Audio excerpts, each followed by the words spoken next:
Es el 25 de octubre de 1994.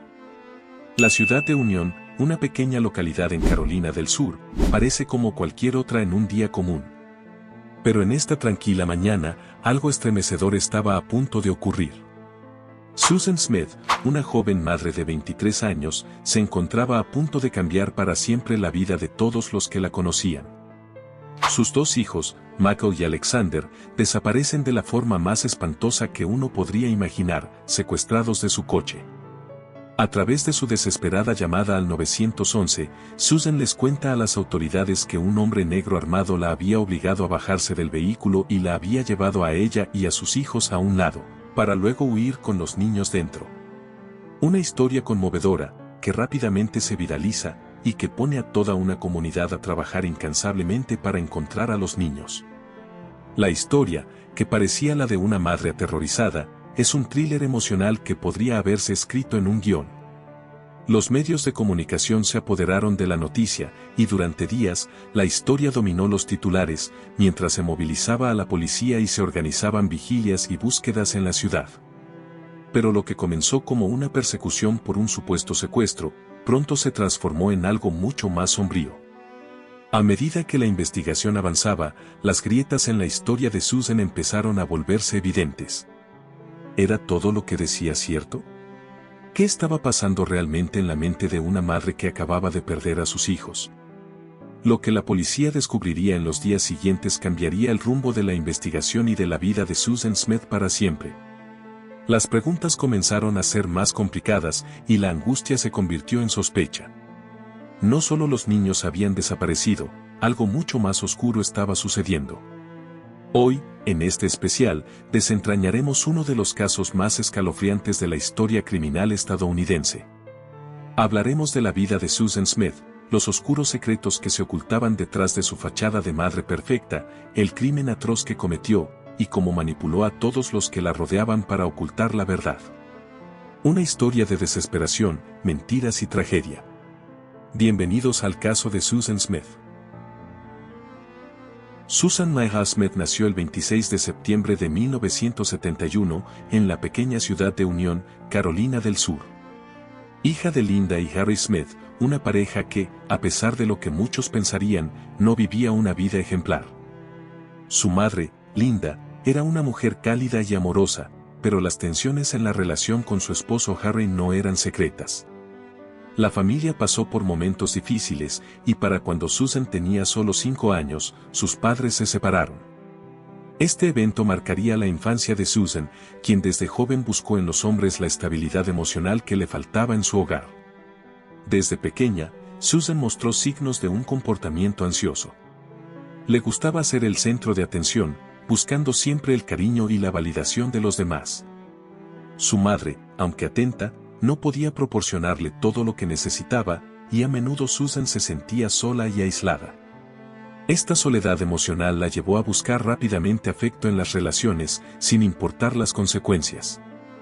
Durante sus años en la escuela secundaria, Susan comenzó a tener problemas de autoestima y, a menudo, buscaba la validación a través de chicos que la dejaban, con lo que sus inseguridades aumentaban. Su juventud estuvo marcada por relaciones inestables y la necesidad de ser amada y aceptada, algo que la acompañaría durante toda su vida. En 1991, Susan conoció a Jason, un joven que sería su primer esposo. Aunque la relación comenzó de manera prometedora, rápidamente se llenó de complicaciones. Después de 3 años de matrimonio, Susan y Jason se separaron. Fue un periodo difícil para Susan, pero aún más cuando en 1993 dio a luz a su primer hijo, Michael. Michael fue la razón por la que Susan se sintió, por un tiempo, más completa. Pero su relación con Jason se rompió por completo y, tras su divorcio, Susan comenzó a sentir el peso de ser una madre soltera. A pesar de que se dedicaba a criar a su hijo con amor, la búsqueda de una pareja estable y de afecto la seguía acompañando. Lo que Susan no sabía en ese momento era que su historia con Jason sería solo el principio de una serie de relaciones complicadas y destructivas. El vacío que sentía por dentro seguía creciendo, y pronto conocería a alguien que cambiaría su vida. En 1993, Susan conoció a Tom Findlay, un hombre de 12 años mayor que ella. Tom era el tipo de hombre que Susan pensaba que podría brindarle la estabilidad que tanto anhelaba. Él era un hombre trabajador, confiable y, lo que es más importante para Susan, le brindaba el tipo de afecto que ella siempre había buscado. Rápidamente, Susan se enamoró de él y en 1994, cuando Susan ya estaba esperando su segundo hijo, Alexander, la pareja se mudó juntos. Sin embargo, lo que parecía ser la oportunidad de una vida estable y feliz, pronto comenzó a desmoronarse. Tom amaba a Susan y estaba dispuesto a ser el padre de Alexander. Pero había un problema que Susan no pudo manejar: Tom nunca aceptó a su hijo Mako. Mientras Susan trataba de forjar una familia completa, el rechazo hacia Mako por parte de Tom comenzó a generar fricciones en la relación. Estas tensiones afectaron profundamente a Susan, quien, ya vulnerable por la ruptura con su primer esposo, comenzó a sentirse atrapada en una vida que no cumplía con sus expectativas. En lugar de sentirse feliz y completa, Susan sentía que el amor y la estabilidad siempre se le escapaban de las manos. Es el 25 de octubre de 1994, un día aparentemente normal. Susan Smith, como tantas otras madres, inicia su jornada en Unión, Carolina del Sur, en un tranquilo vecindario. Aquel día, sin embargo, marcaría el inicio de una cadena de eventos que cambiarían la vida de todos a su alrededor. Aquel día, Susan había decidido llevar a sus hijos, Mako de 3 años y Alexander de 14 meses, a dar un paseo. La historia de la desaparición comienza alrededor de las 9 de la mañana. Según sus declaraciones, Susan estaba conduciendo por el vecindario cuando un hombre negro, armado con una pistola, se acercó a su vehículo y la obligó a salir del auto. Ella dijo que el hombre la había forzado a apartarse del coche y luego huyó con los niños adentro. Cuando Susan llamó al 911, su voz estaba llena de pánico. Desesperada, explicó a la operadora que había sido víctima de un secuestro. Inmediatamente, la policía comenzó a movilizarse. Pero algo no cuadraba. A pesar de la aparente sinceridad de Susan, había detalles en su relato que parecían inusuales. Los detalles no coincidían del todo. Susan dijo que había sido detenida por un hombre armado, pero no pudo dar una descripción clara de él. Tampoco pudo explicar por qué el secuestrador no había hecho nada más, como pedirle dinero o cualquier otra cosa, más allá de robarle el coche con los niños adentro. La policía, junto con la comunidad, inició una búsqueda masiva. Decenas de personas se unieron a la causa, escaneando las calles y los alrededores en busca de pistas que pudieran llevarlos a los niños desaparecidos. Las cámaras de los medios de comunicación se instalaron rápidamente, cubriendo cada movimiento, cada búsqueda. Por todo el país, las noticias del secuestro de los niños Smith dominaron las portadas. Susan se convirtió en el centro de atención. Las entrevistas con los medios se multiplicaron, y el mundo entero esperaba con ansiedad una resolución. Las emociones estaban a flor de piel. Una madre había perdido a sus hijos, y la gente no podía creer lo que estaba ocurriendo. En las entrevistas con la prensa, Susan mostró una actitud de desesperación que, al principio, parecía completamente genuina. Su rostro mostraba dolor y angustia, y su llamada a la acción para encontrar a los secuestradores fue un clamor por justicia. Pero, como pronto descubrirían los investigadores, las mentiras detrás de sus palabras comenzarían a salir a la luz.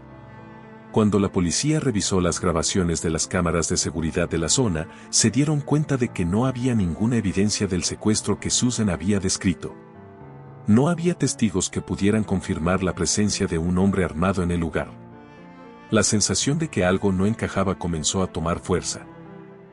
Las primeras entrevistas con Susan fueron inconsistentes. Mientras que inicialmente ella había afirmado que el secuestrador había sido un hombre negro, después comenzó a cambiar su versión.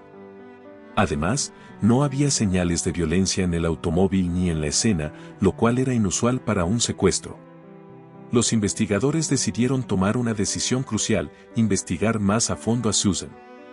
Había llegado el momento de revisar todos los aspectos de su vida. Lo que encontraron sorprendió a todos. En lugar de hallar pistas que indicaran la presencia de un secuestrador, encontraron algo mucho más oscuro: los primeros indicios de que Susan podría no haber dicho toda la verdad. Con el paso de los días, la desesperación de la comunidad crecía, pero también comenzaban a surgir dudas en los investigadores.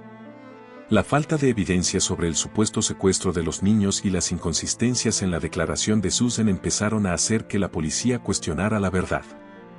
La policía de Unión, junto con el FBI, comenzó a profundizar en la vida personal de Susan Smith. Revisaron sus registros, sus amigos, sus relaciones, buscando cualquier indicio que pudiera arrojar luz sobre lo que realmente había sucedido. En las entrevistas, Susan parecía no tener respuestas claras. Se mostró nerviosa y evasiva, cambiando de versión sobre lo que sucedió. Las contradicciones en sus relatos eran cada vez más evidentes. Aunque insistía en que había sido una víctima, sus declaraciones comenzaban a desmoronarse. Un punto clave de la investigación fue descubrir que el coche de Susan, que ella había afirmado que había sido robado, en realidad no mostraba signos de haber sido forzado. Las puertas y las ventanas estaban intactas. Los detectives se dieron cuenta de que el vehículo había sido estacionado en el mismo lugar durante varias horas después del supuesto secuestro. Los amigos de Susan también empezaron a dar pistas inquietantes. Varias personas cercanas a ella comenzaron a revelar que Susan había estado mostrando señales de estar emocionalmente inestable, y que había estado buscando una forma de escapar de su vida y de las relaciones difíciles que mantenía. Al comenzar a interrogar más a fondo a las personas cercanas a Susan, los investigadores descubrieron que ella había estado teniendo problemas en su relación con Tom Findlay, su pareja, y que sus expectativas de una familia feliz no se estaban cumpliendo. En sus conversaciones privadas, Susan había revelado que estaba profundamente insatisfecha con su vida. Los detectives se dieron cuenta de que Susan había buscado una solución a su angustia de una manera trágica, había ideado una mentira, un plan maestro para deshacerse de sus hijos y, con ello, escapar de las dificultades que enfrentaba. Había manipulado a todos los que la rodeaban, haciéndoles creer que era una víctima, mientras que en realidad, estaba ocultando un crimen horrible. El 3 de noviembre de 1994, 9 días después de reportar la desaparición de sus hijos, Susan Smith se encontraba en una situación insostenible. Las inconsistencias en su historia, las sospechas de la policía y la presión mediática habían alcanzado su punto máximo. Fue ese día cuando todo cambió, Susan confesó. Durante un interrogatorio crucial, los detectives confrontaron a Susan con las pruebas que habían recopilado. Le dejaron claro que las piezas de su historia no encajaban. Finalmente, después de horas de presión, Susan rompió en llanto y admitió la verdad: no hubo ningún secuestro. Imágenes de Susan llorando mientras confiesa, con los detectives observando. Narrador.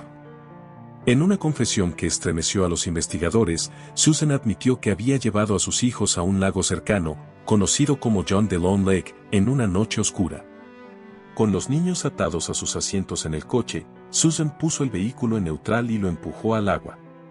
Los pequeños Michael y Alexander, de tan solo 3 años y 14 meses, estaban atrapados en el interior del coche cuando éste se hundió lentamente. No había escapatoria. Fue un acto frío y calculado, que dejó a todos sin palabras.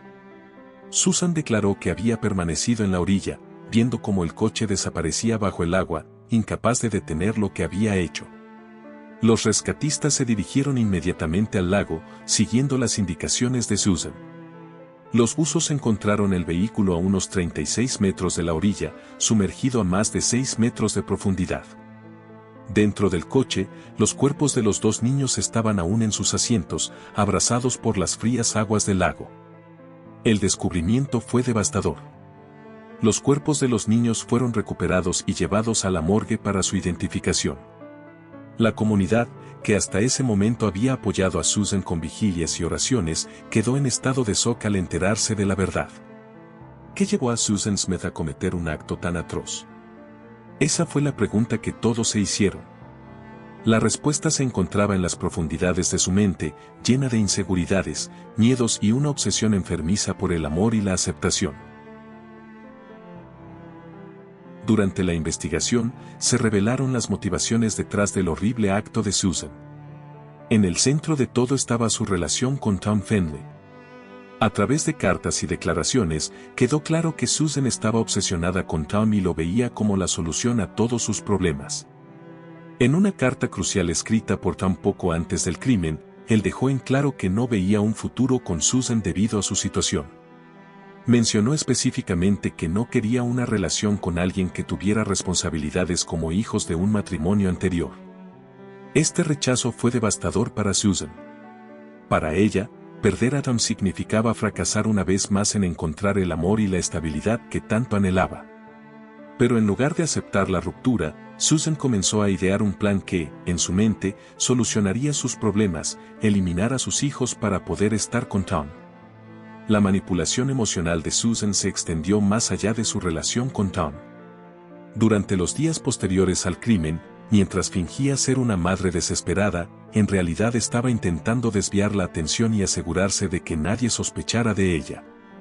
Fue una estrategia calculada, pero profundamente perturbadora. El juicio de Susan Smith comenzó en julio de 1995 y se convirtió en uno de los casos más mediáticos de la década. Susan enfrentaba 2 cargos de asesinato en primer grado, y el mundo entero seguía de cerca cada desarrollo del caso. La defensa de Susan intentó argumentar que ella estaba sufriendo de problemas de salud mental, incluyendo depresión severa y tendencias suicidas. Alegaron que su acto fue producto de una mente perturbada y no de un corazón malvado. Sin embargo, la fiscalía presentó un caso sólido, destacando la naturaleza calculada del crimen. El jurado tuvo que decidir entre la pena de muerte y cadena perpetua. Después de deliberar, el 22 de julio de 1995, Susan fue declarada culpable y sentenciada a cadena perpetua, con posibilidad de libertad condicional después de 30 años. La sentencia fue recibida con emociones encontradas. Aunque muchos consideraban que la justicia había sido servida, el dolor por la pérdida de los niños era irreparable. La imagen de Michael y Alexander permanecía en la mente de todos. El caso de Susan Smith dejó una huella imborrable en la historia criminal de Estados Unidos. Fue un recordatorio de cómo las decisiones impulsadas por el egoísmo y la desesperación pueden llevar a tragedias inimaginables. La comunidad de Unión, Carolina del Sur, nunca volvió a ser la misma. A pesar del dolor, se unieron para recordar a Michael y Alexander y para asegurarse de que su memoria nunca se desvaneciera. Hoy, Susan Smith permanece encarcelada, con un futuro incierto. Aunque ha intentado justificar sus acciones en entrevistas posteriores, para muchos, sus actos son imperdonables. Su caso sigue siendo un estudio fascinante sobre la psicología humana, los efectos de la desesperación y las consecuencias de las malas decisiones. El lago John DeLone, escenario de esta tragedia, se ha convertido en un lugar de reflexión y memoria. Cada ola que rompe contra la orilla parece contar una historia de advertencia, el daño que puede causar la desesperación y la importancia de buscar ayuda antes de que sea demasiado tarde.